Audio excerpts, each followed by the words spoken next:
guys, and welcome back to another video. If you're new here, my name is Sophia and I work in film and TV as a production coordinator, and I'm obsessed with all things personal finance. I have been away a little bit because I moved back from Sydney. I went to Japan for 10 days and then I've also started a new job. So there's been a lot going on and I just haven't had time to film anything. But alas, today I am here to break down all the things that I spent while I was on my trip to Japan for 10 days. So this was a snowboarding holiday and it was so much fun, and I just wanted to break down all the costs. So if you're looking to go on a holiday like this, you sort of know what to expect. So I did want to break up this video into little sections. So I firstly wanted to give a little bit of an introduction about the holiday, sort of what to expect in terms of like our budget range and what we were hoping to spend, and also a brief overview of where we went and what we did. So for starters, we went in March. We went from March 3rd to the 13th. Those were our fly in and fly out dates because we had a pretty tight turnaround of me getting back from Sydney, and then we also had a wedding that we were attending on the weekend when we got back. So we didn't have too much time, but we thought let's just squeeze in a ski holiday because we have been to Japan before, so we weren't necessarily there just for like the sightseeing because we had done that on our previous trip when we went there. So this was more so just a snowboarding holiday, which is such a luxury. Very grateful to be able to do that. And so yeah, overall it was a 10-day trip, and we flew into Tokyo, and then we went to Hakuba, and then we went back to Tokyo. So it was pretty much just those two destinations that we were traveling to while we were over there. There was really no time to fit in anything else because there is just so much to do in even those two places, and we did sort of just dedicate this trip to be for snowboarding. So yeah, also just to include, I did travel with my boyfriend, so we split expenses, and this is just my portion of the holiday. So I tried to sort of give a pretty good calculation of what we spent in terms of like accommodation, flights and food and all of the ski expenses. But it is sort of a broad general overview because the money that we were spending was on a card that he had. So I couldn't like see all of the, specific costs. So a lot of it was just sort of estimated day to day of like what we were spending because I didn't see like the, the conversion rate of all the things that we were spending. But overall, I did know at the end of the trip how much I had sent to our account to spend for the trip, and then I was able to work out from that how much we'd sort of spent on food and activities and whatnot. So let's get into it, and I will break down all of the things. So what we spent on flights, accommodation, ski lifts, and all of those details. So here we go. So the first thing was our flights. So we were obviously flying from Perth to Tokyo, and on the way there we did do a direct flight, which was amazing. Would highly recommend it. And it was actually such a blessing because my boyfriend does work where he flies a lot, so he had a ton of points and we were able to book our flights there essentially on points. So we only had to pay $97.75 each for that flight there, which I think was honestly, in the grand scheme of it, the biggest saver of this trip, because if we had to pay for the flight there, it would have added another, $700 to our holiday. So that was such a blessing that we could do that. And then our flight home from Tokyo to Perth, we did stop in Ho Chi Minh in Vietnam. And I didn't love doing the stopover trip because going direct was just amazing. So I'd honestly probably end up paying a little bit more just to do that direct flight because it was just so much better and such a smoother travel day. So that trip was $653. So all in all per person, we spent $750.75 on flights, which is amazing to go all the way to another country from Perth. So love that. Next up, I've just got it all on my laptop, so excuse me if I'm like looking down and referencing this. So next up is getting to and from the airport in Tokyo. So this all up for when we got there and then when we left as well was about $50 Australian. It is a bit of a long train ride to get into Tokyo City from Narita, so that was about, yeah, $50 all up. And then our biggest other travel expense within Japan was actually catching the train from Tokyo to Nagano, I'm not sure how to pronounce it, and then you catch a bus from Nagano to Hakuba. So that was the trajectory or the route that we took. You can, I believe, take the Shinkansen train, but it is a little bit more expensive, and there wasn't really a massive time difference, so we thought we would probably just rather take the train and then the bus, and there were more time slots available as well for this method, so it meant a bit more flexibility for us, which we much preferred. So to get the train and the bus both ways to go to and from, Hakuba on either sides of the ski trip, it was $210 approximately. It's about $70 for the train and then $35 for the bus. So that was about it.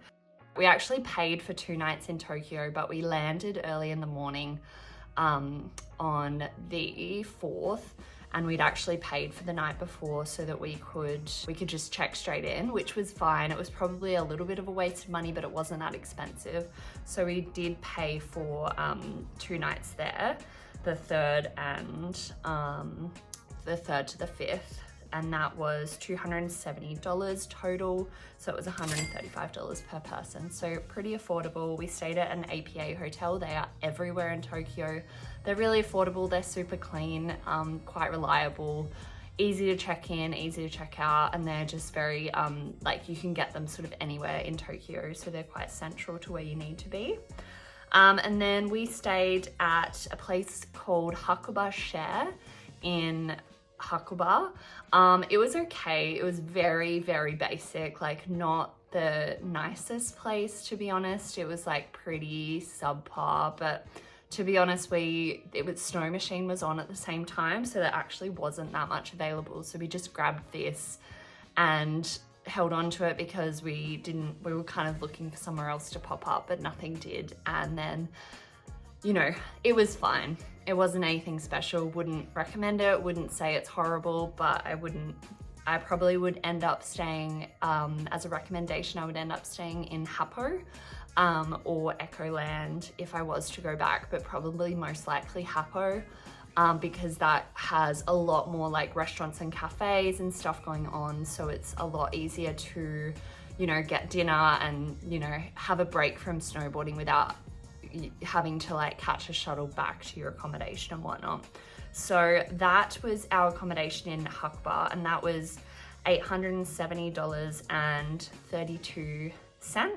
So it was only $435.16 each, and that was from the 5th of March to the 12th of March. And then right at the end, we actually decided, because we had a few days at the end, we just did a 5-day ski pass, but we had a couple days at the end in Hakuba that we had intended to sort of just chill and explore, but we felt like we'd done so much exploring throughout all the snowfields and we were exhausted.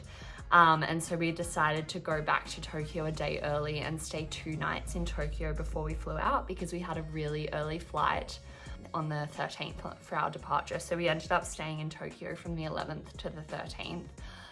Just to have a bit more time in Tokyo, because Tokyo just has so much to offer. There was a lot to do, and we just wanted to head back because we were wrecked from snowboarding. It was exhausting. So I actually couldn't find the booking confirmation, but it was another APA hotel, so it was approximately $135 each for the 2 nights again. So all in all, we really didn't spend that much on accommodation each. It was about $705 for our time there. So overall, accommodation in Japan is pretty affordable. I would say that we definitely traveled on the cheaper side for accommodation this time. We didn't splurge on anything crazy because we just weren't at the accommodation that often. It wasn't a big long holiday, so we weren't looking for anything crazy. If I was to go back to Hakuba, as I said, I'd probably look more at Airbnbs or something that's more in the Hapo area, because that is a much more central spot and the bus does go there. Next category is the snow gear, and the snow expenses. So our snow gear hire, we actually had to hire premium gear because Snow Machine was one, and so none of the standard gear was available from Rhythm. We did do the Rhythm hire because that was sort of the most popular and easy to get to, and that was like right in Hapo. And so that was for a 5-day hire, and you can pick it up the day before and then drop it off the morning after if you want to. That was $548 each for, I got boots, pants, and the board, and a helmet. Yeah, so that was the gear that we had in our package. So honestly, I think pretty affordable, like $100 a day for all the stuff that you need is not that bad. I think in the future, we said that if we were to go back, we'd probably end up buying our own like ski pants and stuff so that we don't have to hire those, because we would, like, you'd end up using them multiple times and get good wear out of them. And then we did do a ski lesson on our first day on the slopes, which was great because I'd been snowboarding in the past, but I hadn't been for like 10 years.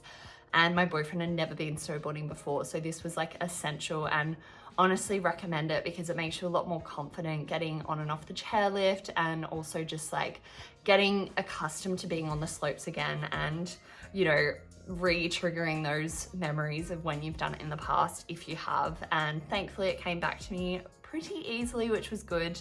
And then that was $80 for the ski lesson, and also of course there was the 5-day lift pass, and that was $450. So all in all, I feel like you kind of have to account for like, you know, $200-ish or a little bit more a day just for the skiing experience and nothing else. So definitely a more expensive holiday when you think about it, but I wouldn't trade it for the world. It was so much fun. It was the most entertaining holiday I've ever been on. Very, very funny. There was just lots that happened that I just could not stop laughing.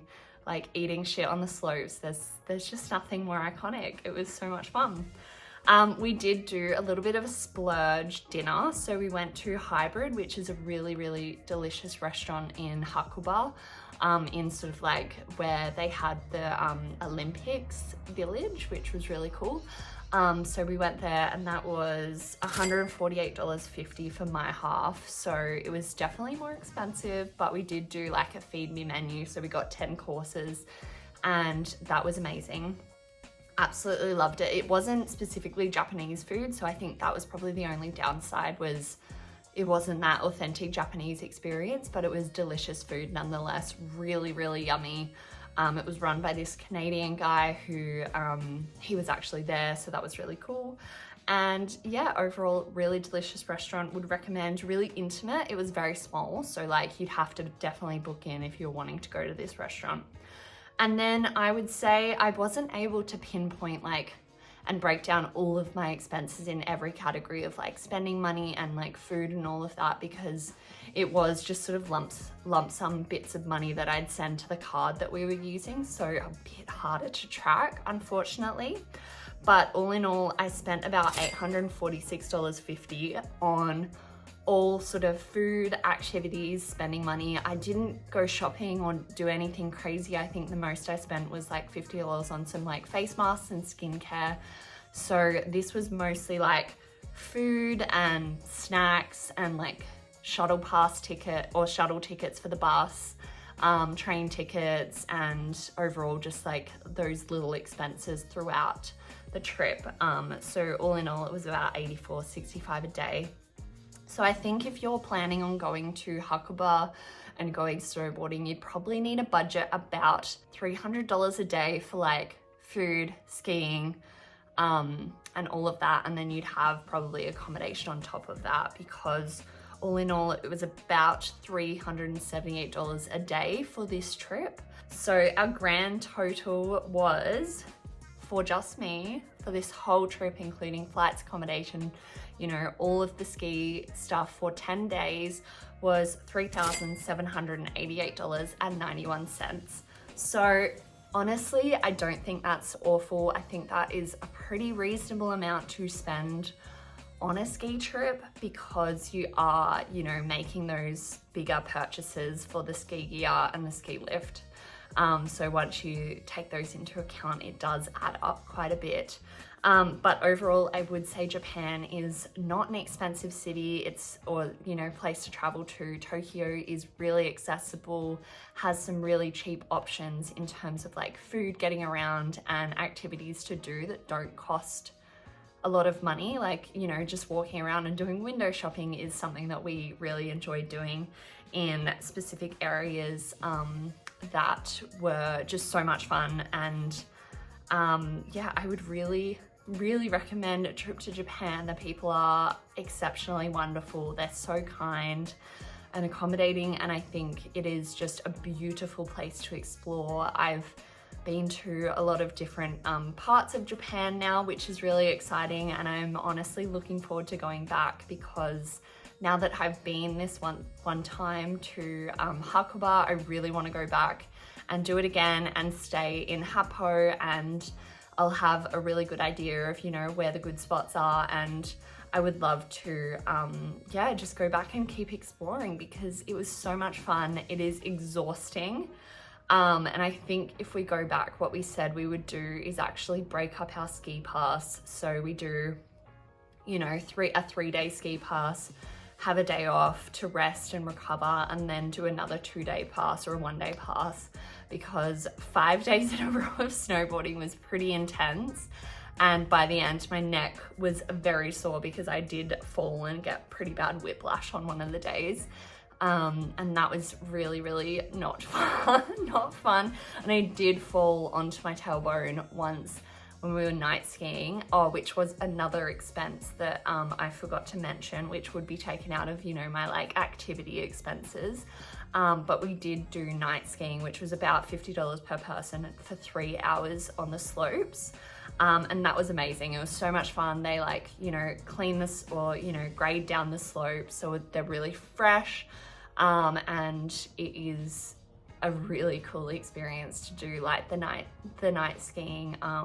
And yeah, I definitely recommend it. It was freezing, really cold, but it was so much fun. So yeah, that concludes this whole ski trip and sort of how much I spent on this holiday. I would love to hear your thoughts on whether you think that is a crazy amount to spend on a 10-day holiday, or if you think that that is, reasonable to go snowboarding. I haven't been snowboarding elsewhere in the world besides in Australia when I was pretty young. So I honestly have nothing to compare to. So I would love to hear sort of what it costs to go snowboarding elsewhere, because it is something that I definitely love to do in other countries if I got the chance to. So yeah, feel free to let me know. And if you enjoyed this video, please like and maybe leave a comment on what you would expect, and if you want to go to Japan, what you want to see. I do have a bunch of recommendations of, restaurants, cafes, and places to see in Japan, because it is just such a beautiful place to visit and there is so much to take in when you go there. So yeah, if you want any recommendations, please leave a comment and I will reply to you. But yeah, thank you so much for watching. I really hope this was informative and helped if you were planning your own trip to Japan, sort of what to expect and how to budget for a holiday like this if you have one coming up. Anyway, thank you for watching. I will see you in my next video, and yeah, have a wonderful rest of your week. Bye.